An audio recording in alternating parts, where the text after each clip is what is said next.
They forgot Mother's Day again. The call that never came, the bouquet that was never sent. It all fell silent, like my heart did that morning. Today I'm going to tell you something I never thought I would share. And if for even a second this feels familiar, I only ask that you like this video and subscribe. It will help me keep opening my heart. Every morning, I wake up in my tiny apartment tucked away in a crumbling brownstone in Chicago's Pilsen neighborhood.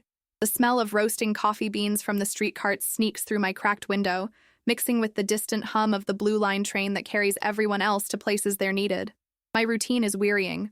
Breakfast alone at my small kitchen table, a quiet shuffle down 3 flights of creaking stairs to check the mailbox in hope of a card or letter, then settling by my window watching families pass by on 18th Street, their laughter floating in air I no longer hear. My name is Margaret, and I turned 72 last October. I've lived in the same apartment for 15 years now, ever since my divorce left me with nothing but a few boxes of memories and the desperate need to start over. The walls are painted a faded yellow that once felt cheerful, but now looks tired, like everything else in my life. My neighbors are kind enough. Mrs. Rodriguez next door brings me tamales sometimes, and old Mr. Peterson downstairs helps with my heavy grocery bags, but they have their own families, their own lives bursting with purpose. But Mother's Day used to glow warm. I remember my children as small miracles, their tiny hands sticky with finger paint, creating masterpieces on construction paper that read, "World's Best Mom" in crooked letters. Those cards are still tucked away in my desk drawer, yellowing now, corners soft with age. I used to display them proudly on my refrigerator, but they felt too painful to look at every morning. This year, as a gust of chilly spring air carries the smell of rain from Lake Michigan, I put on my Sunday dress, the navy blue one with tiny white flowers that I bought 3 years ago for Easter and have worn maybe 6 times since. I polish my silverware until it gleams, practicing hope like a prayer. I walk 12 blocks to Marlowe's, the fancy restaurant on Michigan Avenue with chandeliers that sparkle like forgotten dreams and white tablecloths that cost more than I spend on groceries in a month. I had made a reservation for 4 at 2 o'clock, hoping against hope to see them, at least this once. My 3 children. David, my eldest at 47, who runs a consulting business and lives in Lincoln Park with his wife Jennifer, and twin boys I barely know. Sarah, 44, a marketing executive who moved to Evanston and calls maybe once every 2 months when she needs something. And Michael, my youngest at 41, who works in tech and bought a house in Naperville that I've never been invited to see. I arrive at Marlowe's 15 minutes early, my heart hammering with nervous hope. The hostess, a young woman with perfect makeup and a smile that doesn't quite reach her eyes, leads me to a round table by the window. The city spreads out below us, all glass and steel and rushing people who have somewhere important to be.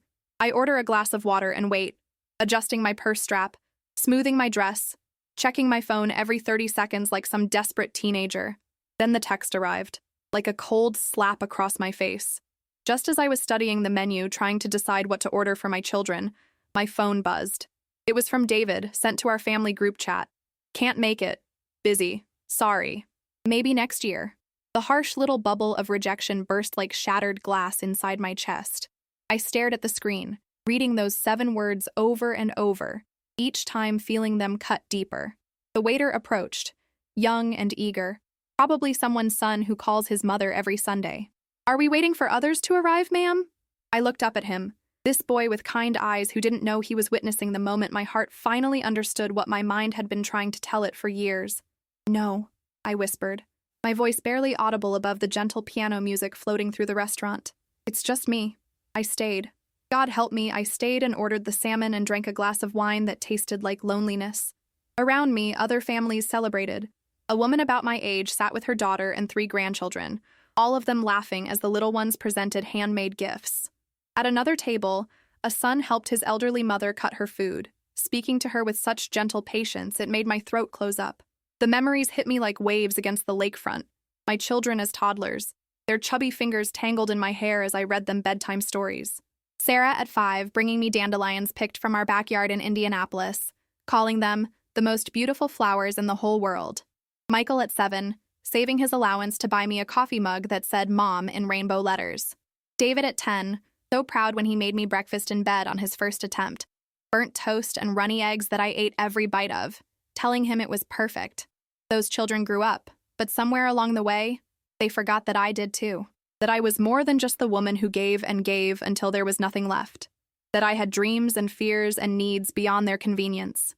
Tonight, sitting in that beautiful restaurant with strangers' happiness echoing around me, I felt smaller than I ever had before. I remember when I first moved to Chicago from my small hometown in Indiana. I was just 22, full of dreams and determination, ready to build a better life for the family I hoped to create someday.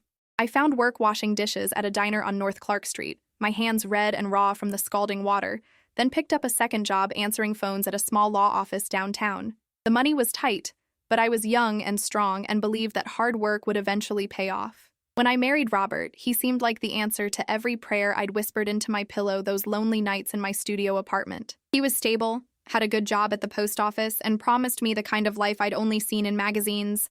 We moved to Indianapolis for his work, bought a small house with a picket fence and a maple tree in the front yard, and I thought I'd found my happily ever after. The children came quickly, David first, then Sarah 14 months later, then Michael 2 years after that. I gave up my dreams of finishing college, of maybe becoming a teacher like I'd always imagined, and poured everything I had into being the mother I thought they deserved. Robert worked long hours, so I managed everything. The sleepless nights when they were sick, the school events, the homework battles, the million small crises that make up childhood. I made their Halloween costumes by hand, staying up until 3 in the morning sewing sequins onto Sarah's fairy wings. I coached David's little league team when no other parent would volunteer. I taught Michael to ride his bike, running alongside him for blocks until my lungs burned, celebrating when he finally found his balance. Every sacrifice felt worth it when I saw their faces light up, when they ran to me with scraped knees or broken hearts, trusting that I could fix anything. But somewhere in those years, I lost myself. I stopped buying new clothes, wearing the same tired dresses until they frayed. I colored my hair at home with drugstore dye to save money. I ate whatever was left on their plates for dinner, pretending I wasn't hungry when there wasn't enough to go around. When Robert left me for his secretary, a cliché so perfect it would have been funny if it hadn't been my life falling apart, I was 44 years old and had no idea who Margaret was anymore. The divorce settlement was small. Robert had been smarter than I gave him credit for, hiding assets and making sure his lawyer was better than mine. I got the house, but it needed a new roof and had a mortgage that ate up most of my part-time salary from the library where I'd started working once the kids were in school. I tried to hold on to it for their sake, wanting them to have a home base when they came to visit, but the bills piled up like autumn leaves, and eventually, I couldn't sweep them away fast enough. That's when I moved to Chicago. The kids were grown by then. David was 28 and married, Sarah was 27 and starting her career. Michael was 25 and claiming he needed to find himself. I sold the house for less than it was worth and used the money to put a deposit on this apartment in Pilsen, where the rent was cheap and the neighbors minded their own business. I told myself it was a new beginning. I'd find a good job, maybe take some classes, rediscover the woman I'd been before I became someone's wife and mother. But the reality was harder than the dream. I was pushing 50 with no real work experience beyond part-time jobs and raising children. I found work at a department store in the Loop, standing on my feet for 8 hours a day helping other people find clothes I couldn't afford, watching younger women get promoted while I stayed stuck behind the counter. The money I sent home disappeared like water into sand. David needed help with his wedding expenses. Sarah's student loans were crushing her. Michael went through a series of jobs and apartments, always needing just a little help to get back on his feet. I told myself I was investing in their futures, that someday they'd be successful enough to pay it forward to their own children. I worked overtime during the holidays, took on extra shifts when my feet screamed in protest, sent every spare dollar to my children who always needed just a little bit more. Their gratitude came in quick phone calls and hurried thank you texts. "You're the best, Mom. Don't know what we'd do without you. Love you so much." The words felt hollow, like coins dropped into an empty bucket, making noise but never filling the space. But I told myself it was enough. It had to be enough. The promises were simple and repeated often. "We'll never forget you, Mom. When we're doing better, we'll take care of you. You're our hero." But cold silences answered my calls more often than warm voices. When I'd phone David on a Sunday afternoon, hoping to hear about his boys' baseball games or school plays, I'd get voicemail. When I'd text Sarah about a recipe I thought she'd like, the response would come 3 days later with a simple, "Thanks." I forgave their neglect the way I'd forgiven everything else, quietly, completely, telling myself they were busy building the lives I'd helped make possible.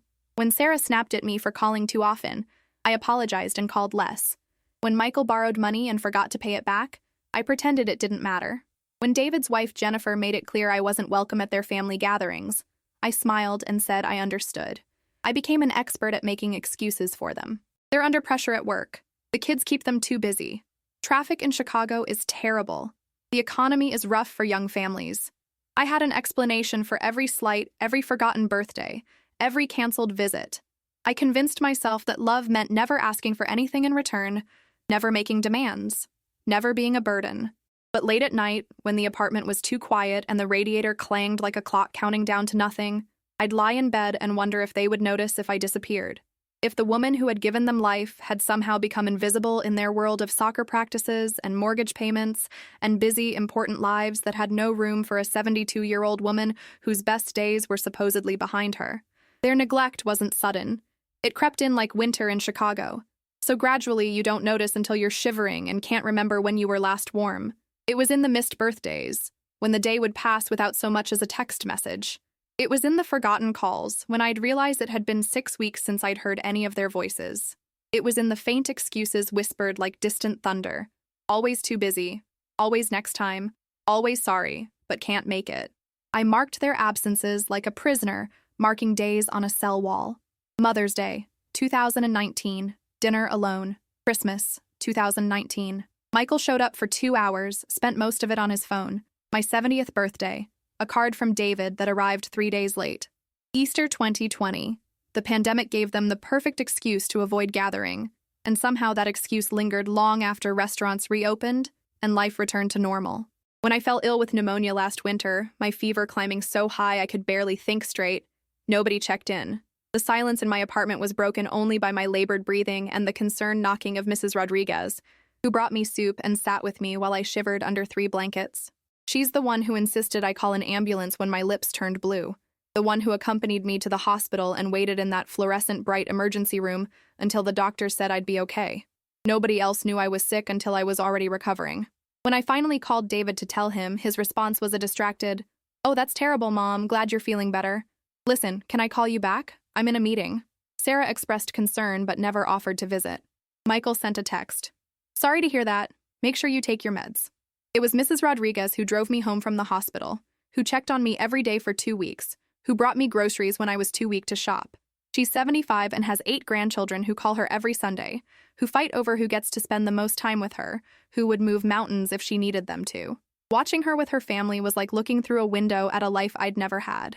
Then came the day that changed everything. A shock so profound it rewrote every story I'd been telling myself about my children's love. I was preparing for what I'd hoped would be a small Mother's Day celebration. Nothing fancy, just lunch at home with whoever could make it, maybe look through old photo albums and share stories about when they were little. I was searching through my desk drawer for pictures to display on the coffee table when I found it. A letter addressed to David, but with my name on it too. It had been mixed in with bills and junk mail, probably delivered to my box by mistake and forgotten there for weeks. My hands trembled as I opened it. The letterhead belonged to Morrison, Klein & Associates, a law firm in Lincoln Park. The letter was dated 3 months earlier.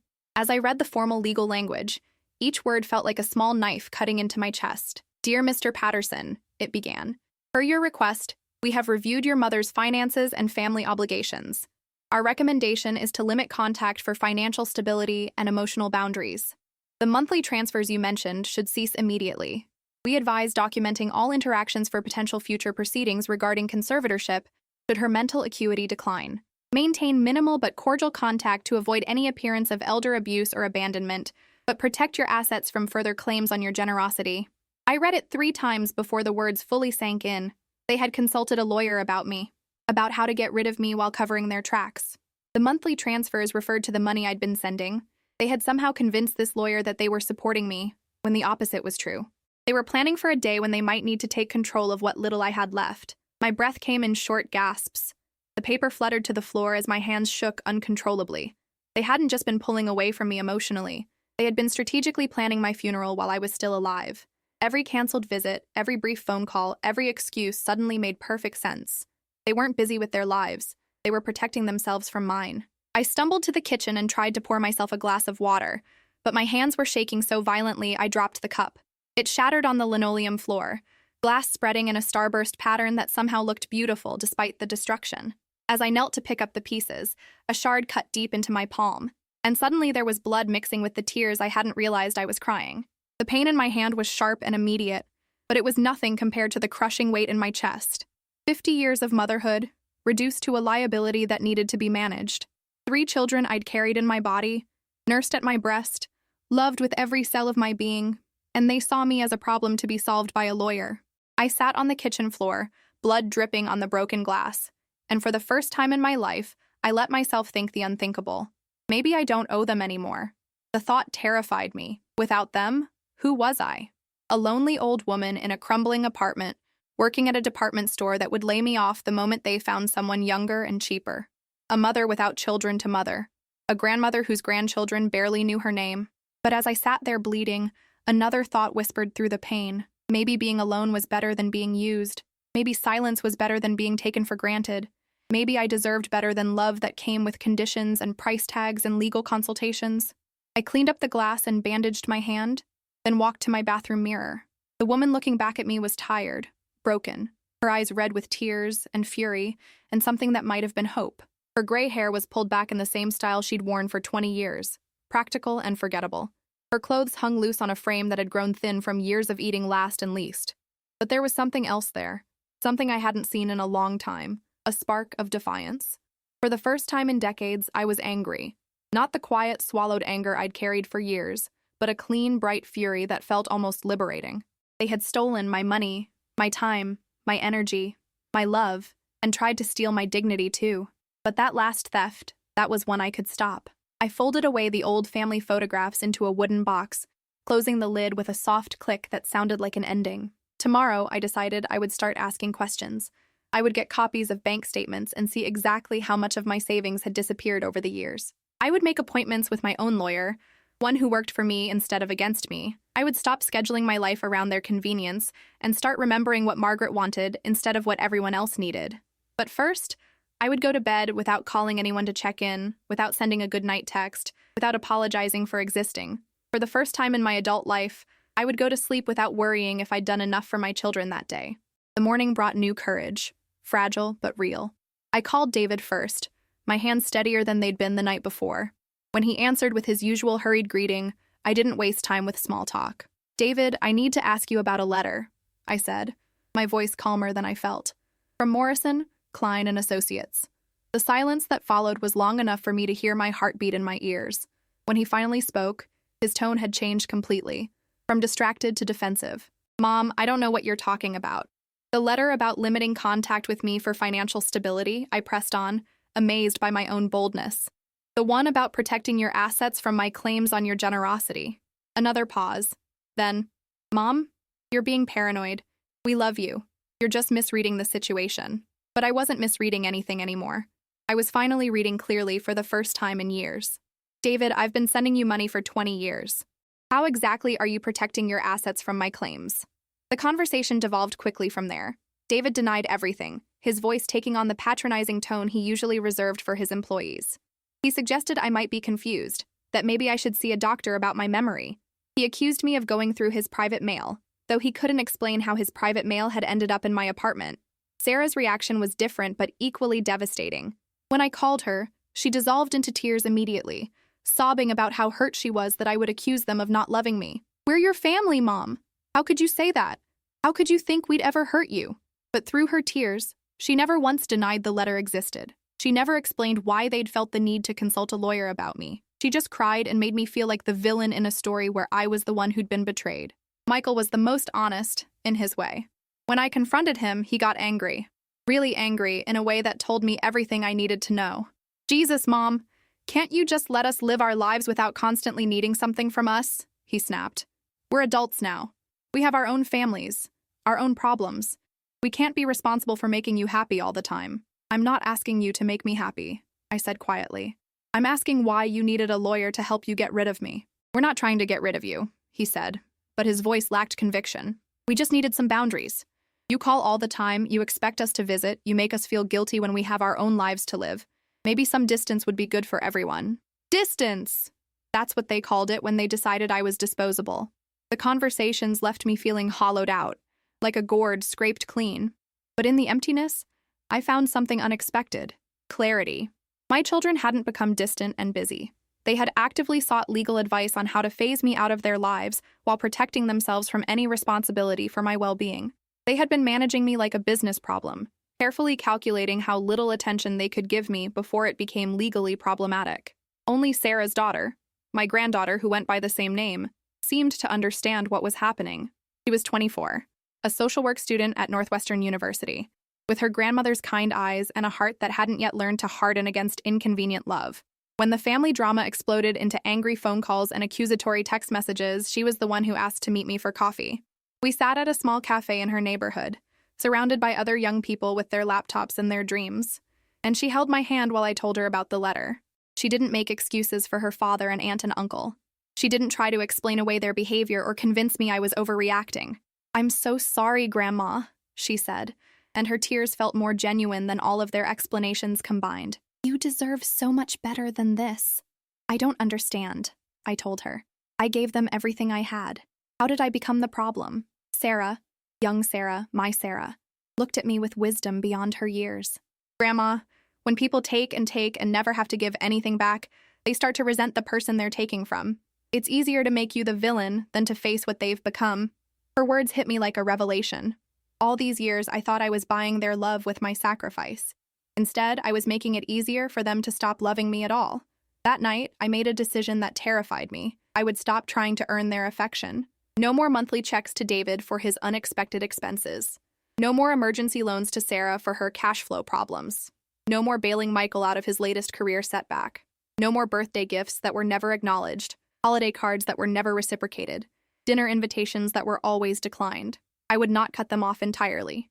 I wasn't cruel enough to completely abandon my own children, no matter how they'd treated me. But I would stop being their unlimited resource and start being their mother on my terms, not theirs. The first day I said no was harder than I'd imagined. David called with his usual request. Some story about needing help with his mortgage payment because his business was slow. It was the kind of call I'd received dozens of times over the years, always delivered with just the right combination of panic and guilt to make me reach for my checkbook. "I can't help you this time, David," I said, my voice steadier than my hands. The silence stretched so long I wondered if the call had dropped. When he finally spoke, his tone was incredulous. "What do you mean you can't help?" "I mean I won't help," I clarified, amazed by my own courage. "You need to figure this out yourself. Mom, you can't be serious. It's just temporary, just until the business picks up again. You know I'm good for it." But I wasn't interested in his promises anymore. "I'm going to the bank tomorrow to stop the automatic transfers to all three of you," I told him. "It's time you learned to manage without my money." The explosion that followed was immediate and predictable. How could I abandon them when they needed me? Didn't I understand what financial stress could do to a family? Was I really going to let my grandchildren suffer because of some hurt feelings? I let him rage until his words ran out, then spoke into the silence. "David, for 30 years I've put your needs before my own. I've gone without so you could have. I've sacrificed my retirement, my security, my peace of mind to make your life easier. And you repaid me by hiring a lawyer to help you get rid of me. I'm done." I hung up the phone before he could respond, my heart pounding but my resolve solid. Within minutes, my phone was buzzing with angry texts from all three of them, a coordinated assault designed to break my will. But for the first time in my adult life, I turned off my phone and walked away. That evening, I did something I hadn't done in years. I took a long bath, lit a candle, and read a book for pleasure. I walked to the corner market and bought myself flowers, bright yellow daisies that made my small apartment feel like springtime. I made dinner for one without feeling guilty about the waste, and ate every bite while watching the sunset paint the Chicago skyline in shades of gold. I slept deeply and peacefully for the first time in months. When I woke up the next morning, the silence felt different. Not empty, but calm. I was still alone, but I wasn't lonely in the same desperate way. For the first time, I was choosing my solitude instead of having it chosen for me. The bank appointment was awkward but liberating. I closed the joint accounts my children had talked me into opening years earlier, the ones that gave them easy access to my money. I opened new accounts in my name only, with passwords only I knew. The bank manager, a kind woman about Sarah's age, helped me set up a budget that accounted for my needs first instead of my children's emergencies. "You should have done this years ago," she told me gently as we reviewed my finances. "You've been living below the poverty line while supporting 3 families. That's not sustainable at your age." When she showed me the numbers, how much I'd given them over the years, how little I'd kept for myself, I felt sick. Hundreds of thousands of dollars, enough to have secured my own future, had disappeared into their wants and needs and poor decisions. I was 72 years old with less than $20,000 in savings because I'd been too generous with people who'd been too selfish to notice. But as devastating as the financial reality was, the emotional relief was immediate. For the first time in decades, I could pay my rent without panic, buy groceries without calculating whether I could afford both food and medicine. I could look at my bank balance without feeling ashamed of how little was left. Young Sarah was my anchor through those early days of establishing boundaries. She visited me twice a week, helping me navigate legal paperwork and emotional landmines with equal grace. Unlike her father and aunts, she never asked for anything beyond my company. She brought me books from the library, helped me set up streaming services on my old television, taught me how to use the smartphone I'd been too intimidated to fully explore. "Grandma, you've spent your whole adult life taking care of everyone else," she said one afternoon as we sorted through old photos together. "You deserve to spend the rest of it taking care of yourself." "I don't even know who myself is anymore," I admitted. "I've been mom and grandma for so long, I forgot there was a Margaret underneath." "Then let's figure that out," she said with a smile that reminded me of myself at her age, full of possibilities and unafraid of new adventures. It was Sarah who suggested I join the art class at the senior center, something I mentioned wanting to try but never having the time or money for. It was Sarah who encouraged me to apply for a part-time job at the art museum instead of staying at the department store where I was invisible and undervalued. It was Sarah who believed I had something to offer the world beyond my ability to solve other people's problems. But even with her support, the backlash from my children was swift and coordinated.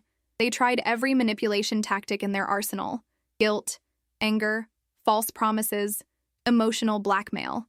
David showed up at my apartment unannounced, demanding to know what I thought I was doing. Sarah, my daughter Sarah, sent long, tearful emails about how hurt and abandoned she felt. Michael alternated between rage and sudden bursts of affection, calling me at work to tell me how much he loved me and needed me in his life. None of it worked the way it used to. The spell had been broken, the illusion shattered. I could see their tactics now for what they were: manipulation designed to maintain their access to my resources.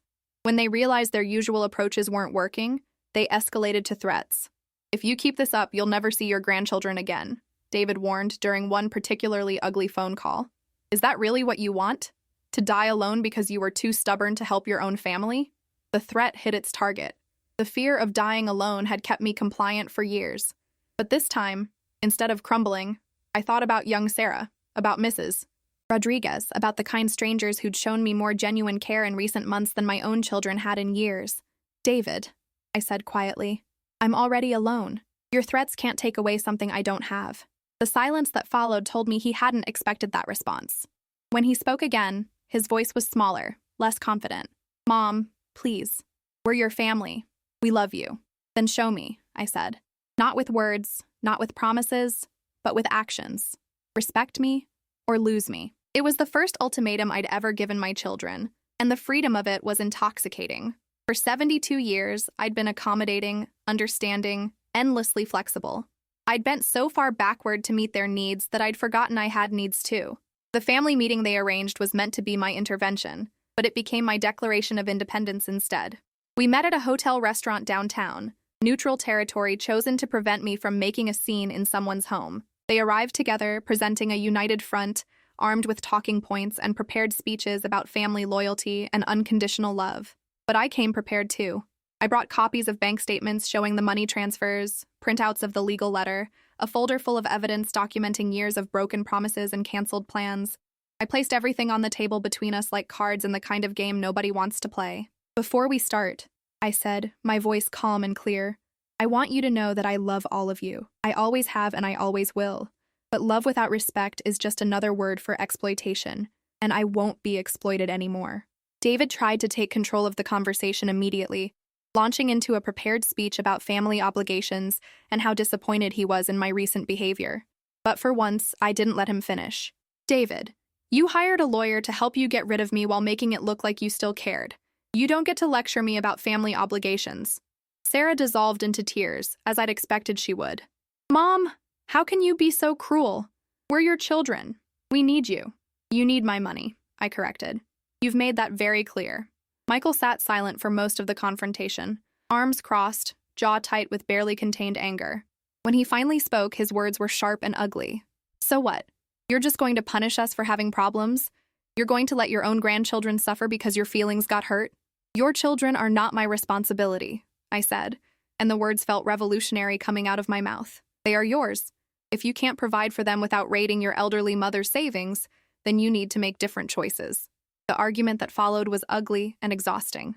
They accused me of being selfish, vindictive, mentally unstable. They questioned my judgment, my sanity, my right to make decisions about my own money. They painted themselves as victims of my suddenly unreasonable expectations, as if asking for basic respect was an impossible burden. But through it all, I remained calm. Not because I wasn't hurt, their words cut deep, as they were meant to, but because I finally understood that their anger was about losing control, not losing love. They weren't grieving our relationship, they were mourning their meal ticket. As the evening wound down, I did something that shocked even me. I took the framed family photo I'd brought with me and placed it face down on the table. The gesture was small but symbolic. I was turning away from the fantasy of who I'd hoped they would be and facing the reality of who they actually were. "I will always love you," I said as I stood to leave, "but I will no longer buy your love in return. When you're ready to have a relationship with me based on mutual respect instead of financial obligation, call me. Until then, I need to focus on learning to love myself." I walked out of that restaurant feeling lighter than I had in years, despite the weight of sadness in my chest. The end of a long, painful chapter was also the beginning of something new, something that belonged entirely to me. The immediate aftermath was predictably dramatic. My phone buzzed constantly with texts ranging from angry to pleading to threatening. David sent long emails detailing his family's financial situation and how much they'd suffered since I'd stopped helping. Sarah left sobbing voicemails about how much she missed me and needed me in her life. Michael swung between fury and false affection, one day calling me a selfish old woman and the next sending flowers with a card that read, "Love you always, Mom." But the most revealing response came a week later, when I received a call from David's wife, Jennifer. She'd never liked me. I'd known that for years, though I'd tried to win her approval with gifts and babysitting and staying out of their business. Now, with nothing left to lose, she was finally honest about her feelings. "I hope you're happy," she said without preamble when I answered the phone. "David is a wreck. The boys keep asking where Grandma is, and we might lose the house because you decided to have a midlife crisis." "I'm 72, Jennifer," I replied calmly. "If this is a midlife crisis, I'm planning to live to be 144. This isn't funny, Margaret. You're destroying this family." "I'm not destroying anything. I'm just not propping it up anymore." The conversation deteriorated quickly from there, with Jennifer saying things that revealed years of stored-up resentment. I was a burden, an obligation, an old woman who couldn't accept that she wasn't needed anymore. The children were embarrassed by me, she claimed. I was too needy, too demanding, too much trouble for busy families to deal with. When she finally ran out of cruel words, I responded with a question that seemed to surprise her. "Jennifer, in 15 years of marriage to David, have you ever once called me just to talk? Have you ever asked how I was doing, what I needed, how I was feeling?" The silence stretched long enough for me to hear her breathing. When she finally answered, her voice was smaller. That's not the point. "Actually, that's exactly the point," I said gently. "You've never wanted a relationship with me. You've only wanted me to be available when you needed something. And I've been okay with that arrangement for years because I thought it was better than nothing, but I'm not okay with it anymore." I hung up before she could respond, and for the first time in 15 years, I felt free from the burden of trying to earn Jennifer's approval. But just when I thought the storm was finally passing, just when I'd started to believe that the worst was behind me, came the blow that nearly broke my newfound resolve. I was getting ready for my first day at the art museum. I'd been hired as a part-time guide for their new exhibit on Chicago artists, when I received a text from a number I didn't recognize. The message was simple: "Check Facebook." With trembling fingers, I opened the app that Sarah had helped me set up months earlier. There, posted on David's page for all our mutual friends and family to see, was a long, heartbreaking post about his elderly mother's struggle with mental illness. "It's been a difficult few months watching my mother's cognitive decline," the post began. "What started as minor confusion has escalated into paranoid delusions about her family trying to hurt her. She's accused us of stealing from her, claims we hired lawyers against her, and has cut off all financial support to her grandchildren despite knowing they depend on her help for basic needs like school supplies and medical care. We've tried to get her professional help, but she refuses to acknowledge that anything is wrong. Please keep our family in your thoughts as we navigate this challenging time. Mental illness in elderly parents is heartbreaking for everyone involved." The post had dozens of sympathetic comments from people I'd known for years. Former neighbors from Indianapolis expressing concern and offering prayers. Family friends wondering if there was anything they could do to help. Distant relatives sharing their own stories about dealing with aging parents who'd lost touch with reality. My hands shook as I read comment after comment from people who'd known me for decades, all of them discussing my supposed mental illness as if it were established fact. Nobody questioned David's version of events. Nobody reached out to me to hear my side of the story. I had been tried, convicted, and sentenced to the role of confused elderly woman in a single Facebook post. The strategy was brilliant and cruel. If I defended myself, I would look exactly like the paranoid old woman David had described. If I stayed silent, his version of events would become the accepted truth. Either way, I was trapped in a narrative that painted me as unreliable and possibly dangerous to my own well-being. I sat in my small apartment, staring at the screen, feeling more isolated than I had since Robert left me. This wasn't just rejection. This was systematic character assassination, designed to discredit me if I ever tried to tell anyone what had really happened. Who would believe a confused old woman over her educated, successful son? For a moment, the old Margaret wanted to call David, to beg him to take down the post, to apologize for whatever I'd done to make him feel this was necessary. The old Margaret would have sacrificed her own dignity to restore peace to the family, even if it meant accepting blame for things I hadn't done. But I wasn't the old Margaret anymore. I was someone new, someone who had finally learned the difference between love and convenience. Instead of calling David, I called young Sarah. "Oh, Grandma," she said when I told her about the post. "I'm so sorry. I saw it earlier and I've been trying to figure out how to tell you." "Did you believe it?" I asked, needing to know if even she had doubts about my sanity. "Not for 1 second," she said firmly. "I know exactly who you are, and you're the sanest person in this family. What Daddy did was horrible, but it says everything about him and nothing about you." Her faith in me was like a lifeline thrown to a drowning person, but even her support couldn't completely ease the sting of being publicly humiliated by my own child. "What should I do?" I asked, feeling lost and old and very tired. "Nothing," Sarah said. "Don't respond, don't defend yourself, don't engage with any of it. Let him have his tantrum. The people who matter know who you really are." It was the hardest advice to follow, but also the wisest. Instead of fighting David's lies, I focused on my truth. I went to my first day at the museum and discovered that talking about art with curious visitors was exactly the kind of work that fed my soul instead of draining it. I joined the Senior Center's book club and found women my age who were interested in my thoughts about literature, not my usefulness as an ATM. I started taking long walks along the lakefront, something I'd never had time for when my days were consumed by other people's crises. Young Sarah proved to be my greatest ally during this period. She quietly began sharing her own posts on social media, photos of us together at the museum, stories about our book club discussions, updates about my new job, and the art classes I'd finally started taking. Without directly contradicting her father's narrative, she painted a picture of a woman who was thriving, engaged, and perfectly capable of making her own decisions. More importantly, she started talking to other family members privately, sharing the truth about what had really happened. Not everyone believed her at first, but seeds of doubt were planted. If I was really suffering from cognitive decline, why was I successfully working at a prestigious museum? If I was really paranoid and delusional, why did I seem so much happier and healthier than I had in years? The social media storm eventually died down, as these things always do. People moved on to newer dramas, fresher scandals, but the damage felt permanent. I had lost not just my children, but the entire community that had known me as a devoted mother and grandmother. In their minds, I would always be the poor old woman whose mind had failed her, whose children were suffering because of her impossible behavior. But in losing that false identity, I discovered something precious. I found out who I really was when nobody was watching, nobody was expecting anything, nobody needed me to be anyone other than myself. I was Margaret. Not someone's mother or grandmother or ex-wife, but Margaret. I liked art museums and mystery novels. I enjoyed talking to strangers about paintings and history. I was good at listening, at noticing details, at making people feel welcome and valued. I had opinions about politics and books and movies that had nothing to do with anyone else's needs or comfort.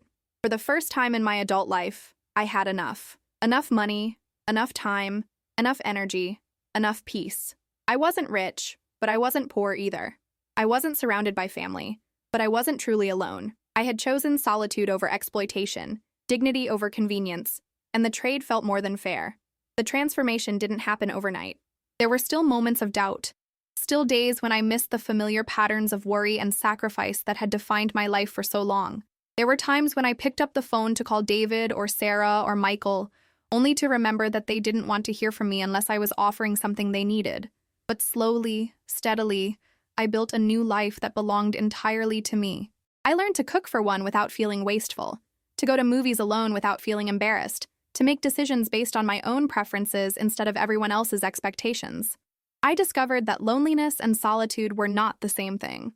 One was imposed by others, the other chosen by myself. The art classes at the senior center became the highlight of my week. Our instructor, a patient woman named Elena who couldn't have been older than 30, treated us like real artists rather than elderly people amusing themselves with finger paints. Under her guidance, I discovered I had an eye for color and composition that had been dormant for decades. My first painting was terrible, a clumsy attempt at capturing the view from my apartment window. But Elena saw something in it that I couldn't, encouraging me to try again, to trust my instincts, to stop worrying about making mistakes. By my 10th painting, I was creating images that actually resembled what I intended. By my 20th, other students were asking for my advice on their own work. "You have a gift," Elena told me one afternoon as I worked on a portrait of Mrs. Rodriguez tending her rooftop garden. "I can teach technique, but I can't teach someone to see the way you see." I had never thought of myself as someone with gifts before. I was useful, reliable, generous, but not talented or creative or special. Learning that I had abilities beyond my capacity to solve other people's problems felt like discovering treasure buried in my own backyard. The museum job expanded my world in ways I hadn't expected. The visitors I guided through the Chicago Artists exhibit came from all over the world, bringing perspectives and stories I'd never encountered. I learned to tailor my presentations to different audiences: school children who needed to move and touch and explore, elderly couples who wanted to sit and contemplate, tourists eager to understand the city's creative history. But my favorite visitors were the solo travelers, especially the women about my age who had come to Chicago on their own. I recognized something in their faces, a mixture of uncertainty and determination that reminded me of my own journey. When I shared stories about the artists whose work we were viewing, I tried to include details about their later life reinventions, their second acts, their discoveries that creativity and purpose didn't end at any particular age. "It's never too late to start over," I found myself saying more and more often. "Some of the most beautiful art comes from people who didn't even know they were artists until they were older than you are now." One afternoon, while leading a tour for a group of suburban book clubs, I noticed a woman about my age lingering as the group moved on to the next room. She was well-dressed, but somehow diminished. Her shoulders curved inward as if she was trying to make herself smaller. "Excuse me," she said hesitantly as I was straightening the information cards. "Can I ask you something personal?" I nodded, curious about what was troubling her enough to seek advice from a stranger. "You seem so confident," she said, struggling to find the words. "So comfortable with yourself. How did you get to be that way?" "I'm 68 and I feel like I've never known who I am without being somebody's something." Her question took me back to the woman I'd been just months earlier, lost in an identity that existed only in relation to other people's needs.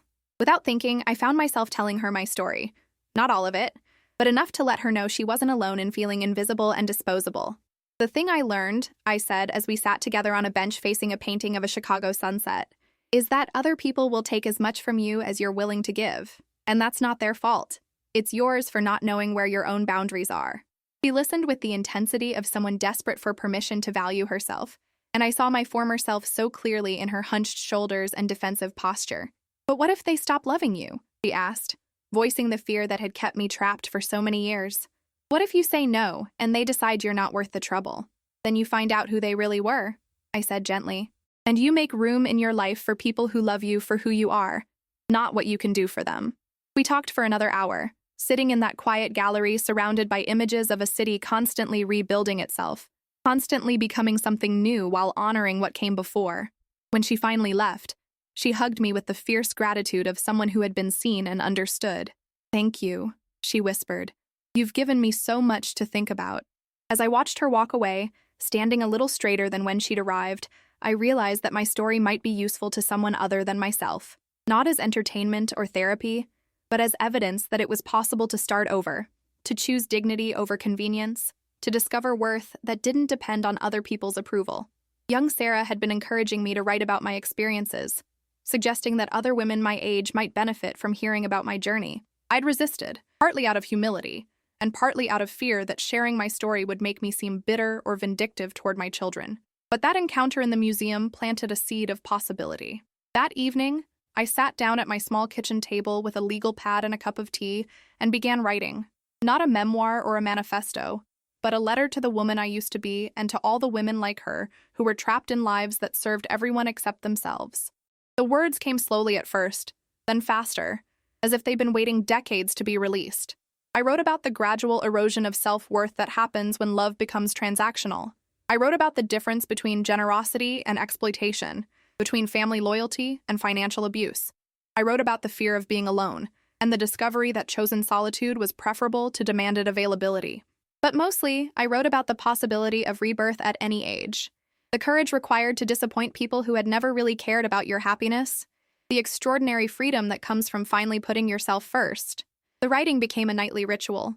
After dinner, after the dishes were done, after I'd changed into comfortable clothes and made my tea, I would sit at that table and remember, not just the pain and disappointment, but the moments of realization, the small acts of rebellion, the growing awareness that I deserved better than I'd been accepting.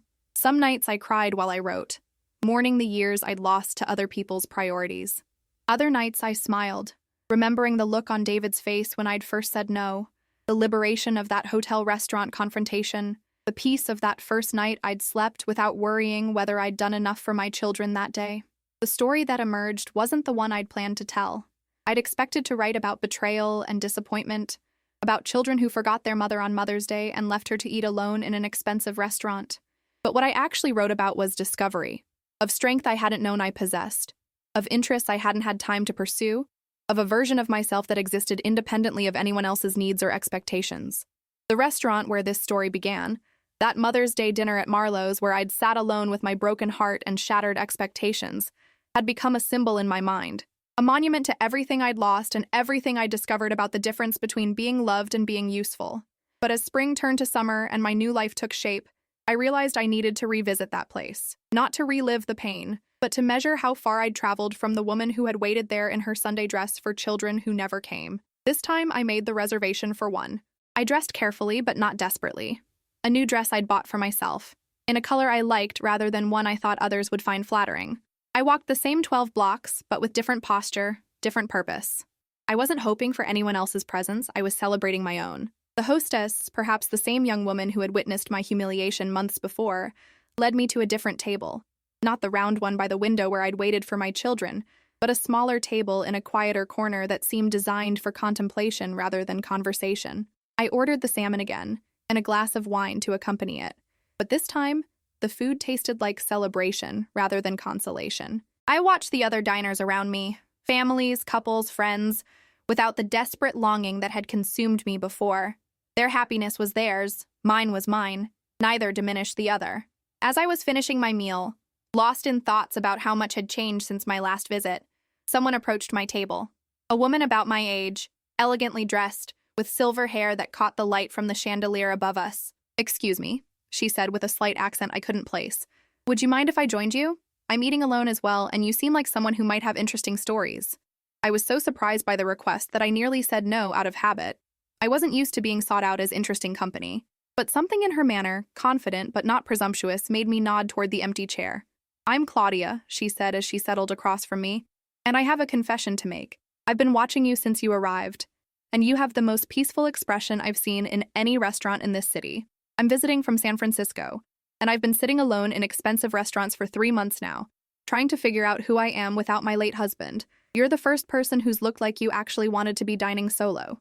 Her honesty was disarming and oddly comforting. Here was another woman navigating the geography of later life reinvention, finding her way through unfamiliar territory with curiosity rather than fear. 6 months ago, I would have been the most miserable person in this restaurant, I told her truthfully. Eating alone felt like evidence that I'd failed somehow. Tonight, it feels like freedom. We talked for 2 hours, sharing stories about the lives we'd left behind and the ones we were creating. Claudia had been married for 45 years to a man she'd loved deeply, but had lost herself in the process of caring for. She was using his life insurance money to travel to places they'd always meant to visit but never had time for, discovering that she preferred her own company to the compromise and negotiation that had defined her marriage. "The strangest thing," she said as we prepared to leave, "is realizing that I like who I am when nobody else's opinion matters. I spent so many years being the person I thought everyone else needed me to be, I'd forgotten there was someone else underneath." As we exchanged contact information, she would be in Chicago for another week and wanted recommendations for museums and galleries. I realized that this was what I'd been missing all those years when I'd focused exclusively on family relationships. I'd limited myself to love that came with obligations and expectations, never allowing space for the kind of connection that existed simply because 2 people enjoyed each other's company. Claudia and I spent her remaining days in Chicago exploring the city together. We visited the Art Institute, walked through Lincoln Park Zoo, took the architecture boat tour along the Chicago River. She was curious about everything, appreciative without being effusive, the kind of companion who enhanced experiences rather than overwhelming them. On her last evening, we returned to Marlowe's for dinner, this time by mutual choice rather than accident. As we shared dessert and talked about the books we were reading, the places we hoped to travel, the art projects we wanted to attempt, I felt something I'd rarely experienced in my 72 years, the pleasure of female friendship without obligation or judgment. You know, Claudia said as we waited for our check, I think we've stumbled onto something important here. Women our age aren't supposed to be making new friends, starting new adventures, reinventing ourselves. We're supposed to be settled into whatever life we've created, grateful for whatever scraps of attention our families throw our way. But that's exactly why we should be doing all of those things, I replied, surprising myself with my vehemence. If not now, when? If we wait for permission or approval, we'll be waiting forever. Claudia smiled, raising her wine glass in a mock toast. To not waiting for permission, she said, to discovering that the best parts of our lives might still be ahead of us. As I clinked my glass against hers, I thought about the woman I'd been just months earlier, sitting at a similar table consumed by disappointment and self-pity. That woman could never have imagined this moment, this sense of possibility, this freedom from other people's expectations, this radical idea that her own happiness might be worth pursuing. The changes in my life had been noticed by others, though not always in ways I'd expected. Mrs. Rodriguez commented on how much lighter I seemed, how my laughter came more easily than before. The other women in my art class mentioned that my recent paintings had more confidence, bolder colors, stronger compositions. Even my supervisor at the museum, a serious woman who rarely offered personal observations, pulled me aside to say that visitors frequently mentioned how much they'd enjoyed their tours with me. Whatever you're doing differently, she said, keep doing it. You seem to have found your groove. But the most meaningful acknowledgement came from an unexpected source. Michael. It was a Tuesday evening in late summer when my phone rang with his number. I stared at it for several rings, debating whether to answer. Our last few conversations had been so ugly, so filled with accusations and manipulation, that I wasn't sure I had the emotional energy for another battle. But something, curiosity maybe, or the confidence that came from knowing I could hang up whenever I wanted, made me pick up. Mom. His voice was different, smaller than I remembered, uncertain in a way that reminded me of the little boy he'd been before life taught him that taking was easier than asking. Hello, Michael. I was wondering if we could talk. Actually talk, not fight. I know I don't deserve it after everything I've said, but I've been thinking about us, about what happened, and I think maybe I owe you an apology. I sat down heavily in my reading chair, not trusting my legs to hold me up. Of all my children, Michael had been the most hostile during our confrontations, the most willing to say cruel things designed to hurt me. An apology from him felt like the last thing I'd expected. What's brought this on? I asked, keeping my voice neutral. Sarah, he said, and I knew he meant young Sarah, not his sister. He's been talking to me about you, about what really happened, about that letter and everything else. At first I didn't want to listen, but she kept at it, and finally I started paying attention. He paused, and I could hear him struggling with words that didn't come naturally to him. Mom, I've been thinking about when I was a kid, about how you always took care of everything. You made Halloween costumes and drove me to soccer practice and helped with homework and never complained about any of it. You worked 2 jobs to pay for my college, and I never even thanked you properly. And then when I graduated and got married and had problems, you just kept helping, kept sending money, kept bailing me out when I made stupid decisions. Another pause. Longer this time. I started taking you for granted somewhere along the way. We all did. You were just always there, always willing to help, always putting us first. And when you finally said enough was enough, I got mad at you instead of looking at myself. I got mad at you for changing the rules when I should have been grateful that you'd followed them for so long. I felt tears starting, but they were different from the angry, hurt tears I'd cried for months. These felt lighter, like rain after a drought. Sarah told me about your new job, about the art classes, about how happy you seem, he continued. And I realized I can't remember the last time I asked you if you were happy. I can't remember the last time I asked you about anything that wasn't related to what I needed from you. Michael, I said softly, you're right. You took me for granted. You all did. But I let you do it because I thought that was what good mothers did. I thought love meant never saying no, never disappointing anyone, never putting my own needs first. But that's not love, is it? He said. That's just convenience. If I love someone, I should care about their happiness, not just their usefulness. We talked for an hour, the longest conversation we'd had in years that wasn't about crisis or money or what I could do to fix his problems. He told me about his work, his struggles, his hopes for his children. I told him about the museum, about my art classes, about the friends I was making. For the first time in our adult relationship, we talked to each other as people, not just as mother and son locked in roles that no longer fit. When the conversation ended, he asked if he could call me again, just to talk, with no agenda beyond hearing my voice. I said yes, but carefully, without the eager desperation that had characterized my responses to my children for so many years. I was open to rebuilding our relationship, but on terms that honored both of our worth as human beings. The call from Michael didn't magically fix our family. David and Sarah, my daughter Sarah, remained distant, convinced that any acknowledgement of my feelings would require them to examine their own behavior too closely. But it was a beginning, a crack in the wall of mutual resentment that had built up between us. More importantly, Michael's apology confirmed something I'd been learning slowly over the past year. I had been right to demand better treatment. I hadn't been crazy or selfish or unreasonably demanding. I had simply been a person asking to be treated like a person, and there was nothing wrong with that.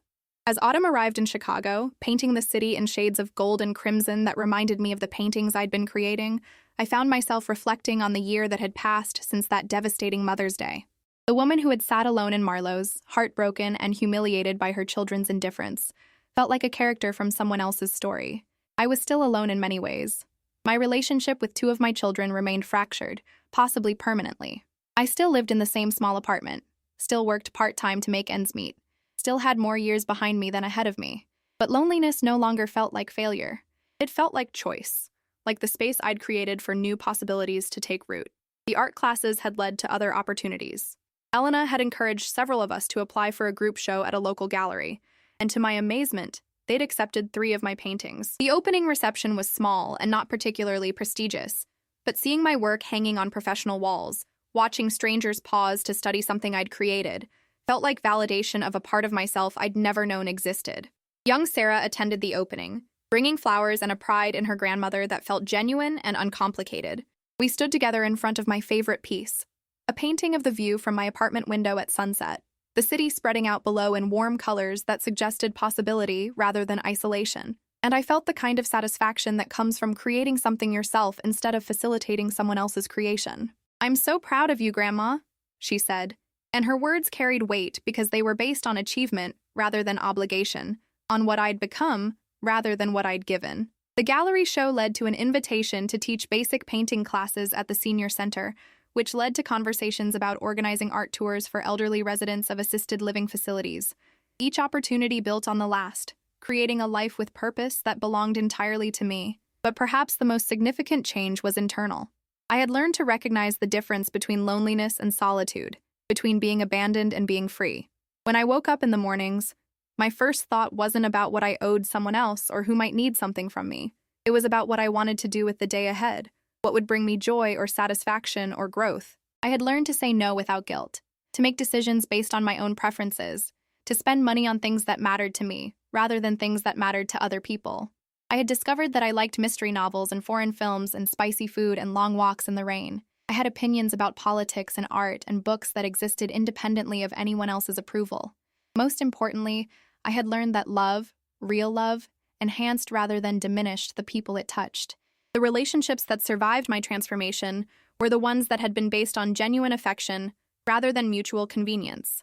The ones that ended had been built on exploitation disguised as family obligation, and their loss created space for connections that nourished rather than drained me. As winter approached, I made plans that had nothing to do with anyone else's availability or approval. I would take a painting workshop in Santa Fe during January, something I'd been dreaming about but never thought possible when my money and time belonged to other people's emergencies. I would spend Christmas with Mrs. Rodriguez and her family, who had invited me to their celebration not because they needed anything from me, but because they enjoyed my company. And I would keep writing, documenting not just the pain of discovering how little my sacrifices had been valued, but the joy of learning what I was capable of when I stopped limiting myself to other people's expectations. The story that began with Forgotten Mother's Day had become something entirely different. A story about remembering that mothers are people too, that love requires respect to survive, that it's never too late to choose dignity over convenience. 6 months ago, if someone had told me I would be planning solo trips and hosting art classes and sleeping peacefully through nights untroubled by other people's crises, I would have thought they were describing someone else's life. The woman I'd been for 71 years couldn't have imagined the woman I was becoming at 72. But transformation, I'd learned, wasn't about becoming someone completely different. It was about becoming more fully yourself, about stripping away the roles and expectations and obligations that had obscured the person who'd been there all along, waiting patiently for permission to exist.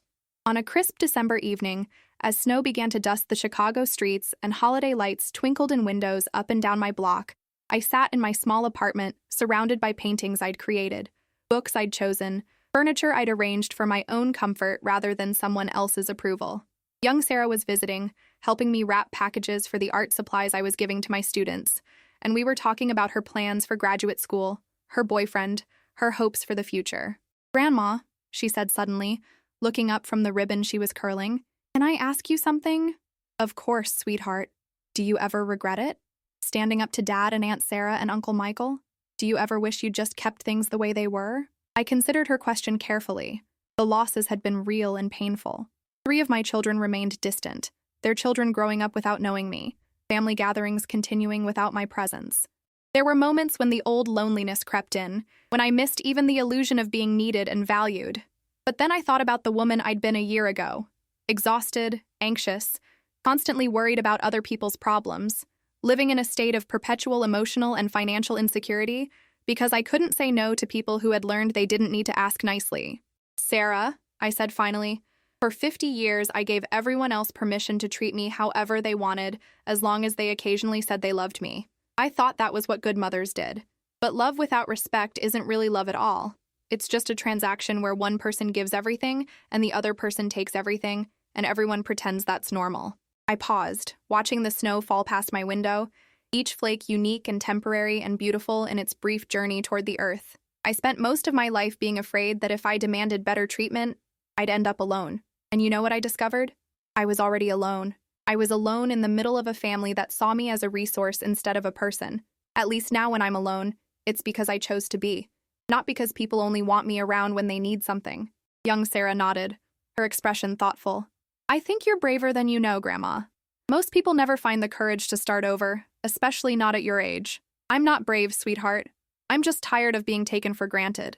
And it turns out that being tired of something is sometimes enough to change it." As she prepared to leave that evening, bundled up against the Chicago winter in a coat I'd bought her for her birthday, bought because I wanted to, not because I felt obligated to, Sarah paused at my door. "Grandma, I know this year has been hard, with all the family stuff and everything, but I want you to know that watching you transform yourself has been one of the most inspiring things I've ever witnessed. You've taught me that it's okay to demand respect, even from people you love, especially from people you love." After she left, I sat in my quiet apartment and reflected on the year that was ending. It had been the most difficult and the most liberating 12 months of my life. I had lost illusions I'd cherished for decades, relationships I'd thought were permanent, an identity I'd worn like ill-fitting clothes for so long I'd forgotten it wasn't really me. But in losing those things, I'd found something infinitely more valuable: myself. Not the version of myself that existed only in relation to other people's needs, but the woman who had preferences and opinions and dreams and boundaries. The woman who deserved respect not because of what she could provide for others, but simply because she was alive and valuable and worthy of love. The pain of that Mother's Day, sitting alone in an expensive restaurant while my children lived their lives without thought of including me, had been the catalyst for everything that followed. What felt like an ending had actually been a beginning. The rejection had hurt, but it had also freed me from the exhausting work of earning love that should have been freely given. Now, as another Mother's Day approached, I wasn't planning to wait by the phone or make reservations for people who wouldn't show up. I was planning to celebrate myself, the mother I'd been, the woman I was, and the person I was still becoming. I would take flowers to Mrs. Rodriguez, have lunch with young Sarah, spend the evening working on a new painting of the Chicago lakefront in spring. And if my children remembered the day, if they called or visited or sent the cards I'd stopped expecting, I would welcome them with love but not with desperation. I would be glad to hear from them, but I wouldn't need their attention to validate my worth as a mother or as a person. Because here's what I'd learned in the year since everything fell apart and came back together in a completely different shape. Being a good mother doesn't mean sacrificing everything for your children. It means raising them to be people who understand that love is about mutual respect, not unlimited access to someone else's resources. It means modeling self-worth so they learn to value themselves and others appropriately. I had failed my children in some ways by teaching them that my needs didn't matter, that their wants would always take precedence over my well-being. But it wasn't too late to teach them something different now, even if they weren't ready to learn it yet. The best gift I could give them, and myself, was the example of a woman who finally understood her own worth, who chose dignity over convenience, self-respect over approval, authentic connection over transactional relationships, who discovered at 72 that the best chapters of her life might still be unwritten. As I prepared for bed that snowy December night, I looked around my small apartment with satisfaction rather than resignation. The space was mine, filled with things I'd chosen, arranged to please me, decorated with art I'd created, and books I wanted to read and photographs of moments that brought me joy. Tomorrow I would wake up and decide how to spend my day based on my own interests and energy level. I would talk to people who valued my thoughts and opinions, work on projects that challenged and fulfilled me, make choices about my time and money that reflected my priorities rather than someone else's emergencies. I would continue to love my children, but from a distance that protected both their autonomy and my peace of mind.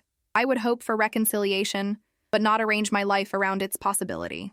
I would remain open to genuine connection while guarding against manipulation disguised as family loyalty.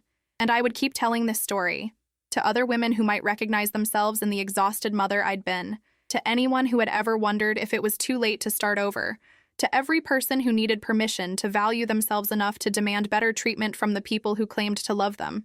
Because transformation is possible at any age, but only if you're brave enough to disappoint people who have never really cared about your happiness.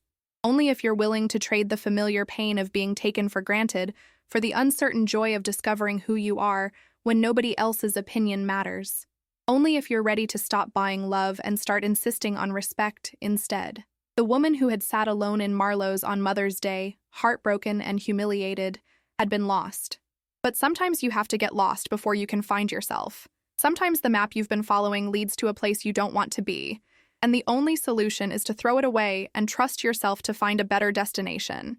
I had thrown away the map that said good mothers sacrifice everything and ask for nothing in return. I had stopped believing that love required me to be endlessly available to people who were never available to me. I had quit the job of managing other people's feelings and started the much more interesting work of understanding my own. And in doing so, I had discovered something remarkable. I was enough, not as someone's mother or grandmother or ex-wife, but as Margaret. Just Margaret, with her opinions about art and politics and books, her growing skill with paintbrush and canvas, her capacity for friendship based on mutual respect rather than mutual need. I was enough, and I was finally, beautifully, authentically free. As I turned off the lights and settled into bed, I thought about all the women out there who might be sitting in restaurants alone, wondering what they did wrong, feeling invisible and disposable and forgotten. I wanted to tell them what I'd learned, that being alone isn't the worst thing that can happen to you. Being taken for granted is worse. Being treated as a convenience rather than a person is worse. Living your life according to other people's expectations while ignoring your own dreams is worse. I wanted to tell them that it's never too late to say no, never too late to demand better, never too late to choose yourself. That the people who truly love you will respect your boundaries, and the people who don't respect your boundaries don't truly love you. I wanted to tell them that the courage to start over comes not from being fearless, but from being more afraid of staying the same than of facing the unknown. That transformation begins with a single word: no. Spoken to people who have grown accustomed to hearing yes, regardless of the cost to you. Most of all, I wanted to tell them that they are enough, just as they are, with their dreams deferred and their needs ignored and their voices silenced by years of putting everyone else first. They are enough and they deserve better, and it's never too late to create a life that honors their worth instead of exploiting their generosity. Have you ever lived something like this? Have you ever found yourself giving and giving until there was nothing left, wondering why the people who claim to love you seem to value your usefulness more than your happiness? Have you ever sat in a restaurant alone on a day that was supposed to celebrate you, feeling forgotten and disposable and wondering if you asked for too much when all you really wanted was to be seen and valued and respected? Please share your story in the comments. Let other women know they're not alone in this struggle, not crazy for wanting more than scraps of attention from people they've sacrificed everything for. Your voice might be exactly what someone needs to hear to find the courage to start over, to demand better, to choose themselves for once.